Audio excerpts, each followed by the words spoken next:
Kalau misalkan kita zoom out untuk Bitcoin, ini benar-benar udah ada di apex-nya teman ya. Kita udah benar-benar udah ada di penghujung dari descending pattern ini, dan sekitar seminggu lagi teman ya, menurut gue penentuan di akhir Oktober atau paling lama awal November, ini akan ada big move untuk Bitcoin ya. Kita benar-benar udah di squeeze banget ini teman-teman ya, dari yang volumenya paling besar sampai ke yang paling kecil teman, sampai sideways yang paling kecil yang kita alamin saat ini untuk Bitcoin. Jadi ini bener-bener udah tight squeeze banget, dan ini bentar lagi teman ya, antara kita mau breakdown besar-besaran atau breakout besar-besaran. Gue sendiri untuk sementara masih pasang posisi short gue ya, yang kemarin gak kena TP teman, ada di 18.600, cuman dia turunnya sampai 18.650 doang. Ya udah, nggak apa-apa teman ya, karena menurut gue ya memang masih ada chance untuk Bitcoin teman ya untuk nge-retest area 18.2, 18.3 ini. Ini ada low yang terjadi di tanggal 13 Oktober, dan berulang kali kita touch support ini di tanggal 19 September, 21 September, dan 28 September. Jadi kalau menurut gue sendiri memang masih ada chance untuk Bitcoin nge-retest support terakhir tersebut baru menentukan arah berikutnya. Nah, gue bisa rekomendasiin buat ngelong atau nge-short melalui platform BingX ya. Gue sendiri memakai platform ini. Salah satu fitur yang bisa dipakai di platform ini adalah fitur copy tradingnya. Jadi menurut gue cocok banget buat pemula. Selain itu, bagi kalian yang sibuk kerja, nggak sempat mantengin grafik setiap saat, fitur copy trade ini sangat berguna teman, karena kalau misalkan mereka buka posisi, kita bakalan keikutan, mereka tutup, kita juga bakalan keikutan. Jadi cukup tinggal deposit duit doang, lalu kita tinggal follow copy trader tersebut. Nah, ini adalah profil gue, jadi kalau misalkan kalian pengen ikutin gue trading, ya silakan teman. Kalau misalkan dirasa nggak cocok ya, disclaimer on dulu ya, kalian bisa pindah ke copy trader yang lain. Jadi kalau misalkan kalian udah copy trade, ya keuntungan maupun kerugian kalian yang tanggung masing-masing ya, jadi jangan dilempar ke gue. Ya gue nggak memaksa lah teman ya, kalau misalkan kalian pengen ikutin gue, nanti gue open trade akan langsung ke notify teman, kalian akan langsung ikutan ya.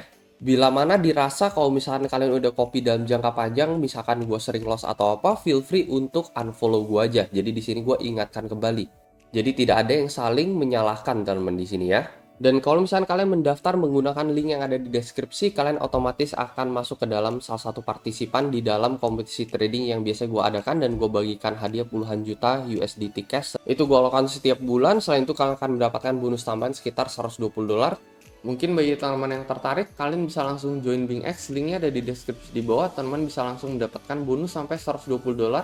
Nah, kebetulan saat ini juga lagi ada event ya, BingX Trade to Earn. Jadi semakin banyak kalian trading, kalian akan dapatkan 1 poin per 1000 USDT trading volume. Dan semakin banyak poin yang kalian kumpulkan, kalian bisa tukarkan poin tersebut hingga memenangkan Tesla Model 3 ya. Kalau misalnya memang kalian udah bisa mengumpulkan sampai 2,5 juta poin.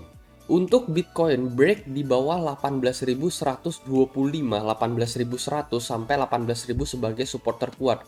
Ini udah ada konfirmasi bahwa kemungkinan besar kita akan breakdown besar-besaran. Itu kalau misalkan kita break teman ya. Meskipun untuk benar-benar confirm kita harus retake preview support kita yang ada di level 17.600.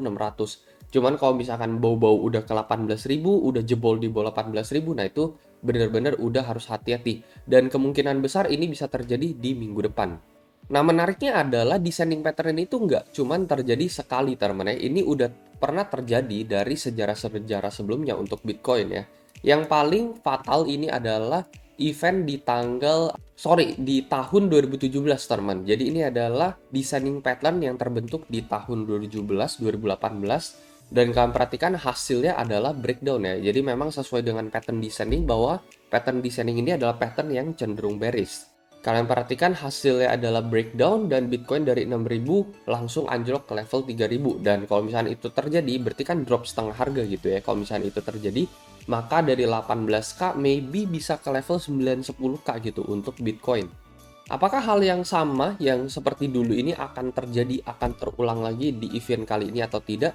Perbedaannya teman ya, perbedaannya adalah di sini gue pengen kasih note ya, bahwa semakin lama kita di squeeze, kita itu ternyata sempat jebol support kita teman. Nah, contohnya di sini 5750 ya, sementara support terkuat ini ada di level 6000. Sementara pattern descending kali ini teman ya, ini kan lowestnya ada di level 17.600. So far teman ya, semakin lama kita di squeeze, ini kita belum jebol support di bawah level 17.600. Nah, itu kalian harus ketahui ada perbedaan ya, ada sedikit perbedaan bahwa kita belum jebol support. Dan kalau misalkan kita belum jebol support, Itu artinya ada kemungkinan teman, ada harapan ya sekitar 30-40% buat descending pattern ini malah berujung menjadi breakout teman. Seperti yang gue gambarkan di sini teman ya. Jadi kita retest teman area 18.3, 18.4 lalu kita malah breakout teman dari pattern descending ini. Sebenarnya ini gue copy paste grafik ini pada descending pattern yang terjadi di bulan Mei teman.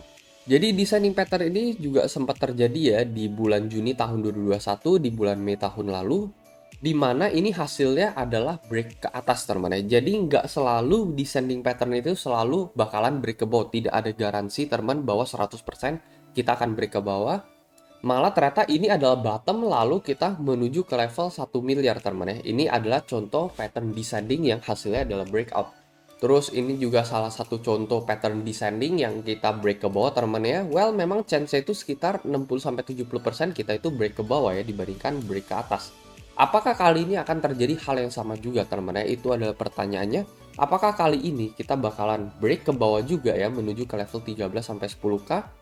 Belum lagi koreksi total Bitcoin ini baru mencapai sekitar 73% teman ya. Sementara ya kalau misalnya kita ukur dari previous bull cycle, rata-rata koreksi Bitcoin itu biasanya mencapai 82-83% sebelum akhirnya dia memulai siklus bullish dia. Misalkan kita perhatikan di cycle pertama di tahun 2011 untuk Bitcoin, ini juga penurunan sampai 93% untuk Bitcoin. Lalu di cycle kedua Bitcoin ini kita ngelihat penurunan sekitar 83% sebelum akhirnya dia nge-reach top terbaru dia teman-teman ya. Lalu ini yang di tahun 2017 kita mengalami koreksi sekitar 80-an persen. Jadi rata-rata kita memang mengalami koreksi sekitar 80-an persen teman-teman ya, mulai dari siklus 1 Bitcoin sampai siklus 4 untuk Bitcoin.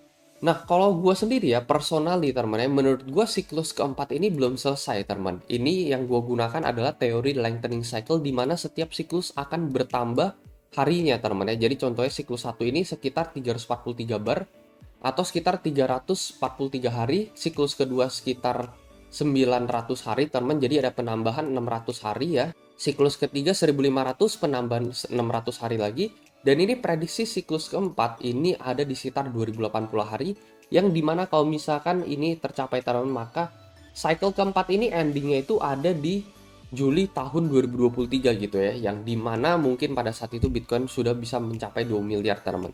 Menariknya kenapa bisa jadi Bitcoin tidak akan koreksi 80%, mengapa bisa jadi ini akan naik ke atas temennya dan membentuk new highs menuju ke level 22 miliar gitu kalau menurut gua sendiri ya di akhir tahun depan. Dikarenakan cycle 4 ini belum selesai ya kalau menurut gua sendiri ya. Jadi sebenarnya bearish yang kita alamin dari awal tahun sampai saat ini adalah mid cycle teman ya. Ini yang gua namakan mid cycle. Jadi ini adalah satu bull cycle di dalam mid cycle. Satu mid cycle di dalam satu siklus full bull cycle ya. Mungkin hanya beberapa orang tertentu yang mungkin paham dengan ini teman. Jadi maksudnya adalah apa? Maksudnya adalah siklus ini teman-teman ya mirip dengan siklus di tahun 2013. Di mana pada saat itu kita juga ngelihat Bitcoin rally dari $5 sampai ke level $262. Lalu dia mengalami koreksi besar-besaran sekitar 79% teman ya. Jadi saat ini kan sekitar 73%. Jadi yang nggak nyampe 80% gitu. Dia mengalami koreksi sekitar 79%. Lalu nggak lama teman ya, nggak lama. Dari bulan April tahun 2013 itu cuma makan waktu sekitar 7 bulan aja. Jadi cuma sekitar 7 bulan kita udah mengalami pump terbaru lagi teman ya. Dan pump terbaru ini sekitar 10 kali lipat teman. Baru akhirnya kita mengalami bearish teman ya, baru mengalami bear cycle di sini. Jadi full cycle itu bukan dari $5 sampai $264 teman. Tetapi satu full cycle itu adalah dari $5 hingga menuju ke level $1.100 teman. Jadi pahami di mana itu mid cycle, di mana itu full cycle. Nah, kalau misalkan kalian pengen gampang ya teman, di sini gue bisa kasih satu indikator rahasia teman, Yopi BTC Tops Channel untuk Bitcoin. Nah, indikasi dari satu full cycle untuk Bitcoin adalah ketika dia menyentuh band atas ini, teman-teman ya. Jadi ini contohnya di bulan Juni tahun 2011, dia menyentuh band atas, maka ini selesai satu siklus untuk Bitcoin. Lalu setelah itu bull run yang kita alamin di tahun 2013, teman-teman ya. Ini kalian perhatikan ya, kita sempat pump sampai $260, ini yang tadi kita udah bahas. Ini adalah mid cycle, teman-teman. Kenapa mid cycle? Karena kita belum berhasil menyentuh titik puncak dari band Yopi BTC PL Top Channel ini, yang ada di sekitar $500 pada saat itu di tahun 2013 ya. Jadi pahami bahwa ini bukan satu bull cycle, tetapi ini adalah satu mid cycle. Lalu satu full bull cycle ini terjadi di tahun 2013, di mana kita hampir menyentuh band ini, teman. Ini ada di level 1170 US dollar untuk Bitcoin. Jadi ini siklus 1, lalu ini adalah siklus 2, terus kita menuju ke siklus ketiga, teman, di mana kita akan menyentuh band atas ini lagi, teman. Dan ini exactly terjadi 2017, ini persis kita menyentuh band ini, teman. Ini adalah siklus ketiga, teman ya. Ini satu full bull cycle, teman. Dan yang menariknya, teman ya, bahwa di tahun 2020 kemarin kita belum menyentuh ya level 64-65 ribu ini. Kita belum menyentuh di daerah atas atau bahkan mendekati daerah atas yang harusnya pada saat itu kalau misalnya kita memang pump terus itu kita mencapai at least minimal 70 ribu US dollar untuk Bitcoin. Nah, kita belum melihat hal itu terjadi, teman ya. Jadi bisa jadi ini adalah mid cycle di dalam satu full bull cycle, teman ya.